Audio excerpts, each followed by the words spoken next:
Time now to take a look at the gambling environment across the continent, because gross gambling as well as casino revenues in Africa have showed subdued growth in 2013.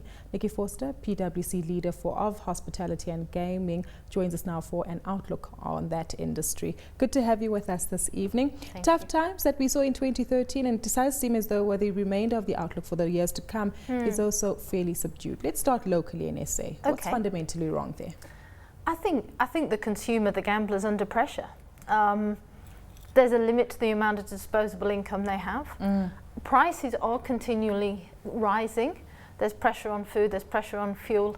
There's only so much you can do with your leftover disposable income. Nikki, I always thought that this was a defensive industry. If you're depressed, you have a glass of wine or a beer or a fruit juice or something like that.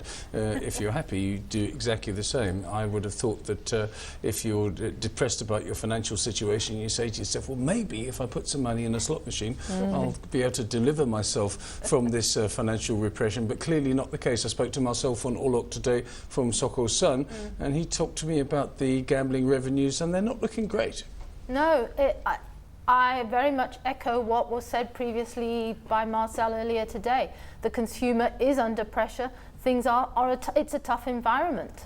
The industry has to do other things to attract the consumer. Well, Nikki, I know we are talking about the consumer under pressure. I do agree that's one of the main drivers, but we look at international markets as well. Atlantic City, for instance, is falling out of favour because of, they say online gambling. Macau is seeing some pressure come through as well. So we are looking internationally at markets that maybe not as, the consumer is not as being as badly affected as South African consumers. So how much of it is just due to the consumer? How much of it is due to a change in the structure of the market as well? It's difficult to say at this stage. I do seriously believe that a lot of it is the consumer at this point in time, and I do believe there is the opportunity for future growth in the markets. I do agree with you, there is a global tendency for the markets to be suffering at the moment, and you're quite right. But I think it is a short-term pressure, and I do see growth into the future. We should bear in mind, of course, that it is actually, certainly in South Africa, quite a mature market. We tend to think of casinos as relatively new, but actually they've been around for 20 years now. So perhaps to a certain degree the novelty factor has worn off a little bit. And I think that's where we see many of the operators now re-looking at their product offering and say, what can I do to regenerate and rejuvenate my product offering? How are they changing that, Nikki? Are they offering more online gambling services or trying to attract the consumer in a different way?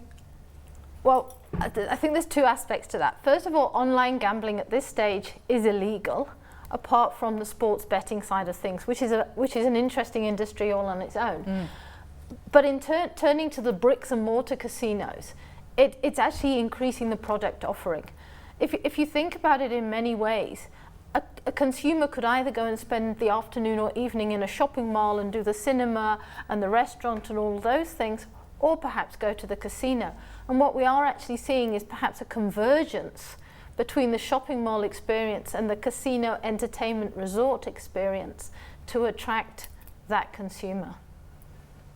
Nikki, Lindsay again, it fascinates me what the future of gambling in South Africa will be. Will it be people who sit on a chair at a casino and get given drinks and play blackjack? Do they sit at the slots? Or do you sit in somewhere and almost for 24 hours and gamble on horses, whether it be in Hong Kong or Dubai or in South Africa or in England? Do they bet on football matches? Where's the growth area going to come from?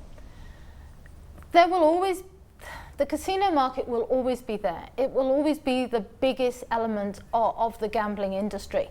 But you actually touch on something that's actually very important, is the growth in the sports betting industry. And we are seeing, if you look at the sports betting industry, it grew 67% year on year this last year. It really is a massively growing business. Almost sounds as though that's where we need to be investing. Nikki, thank you so much for your time today, this evening. That was Nikki Forster, PwC leader of hospitality and gaming.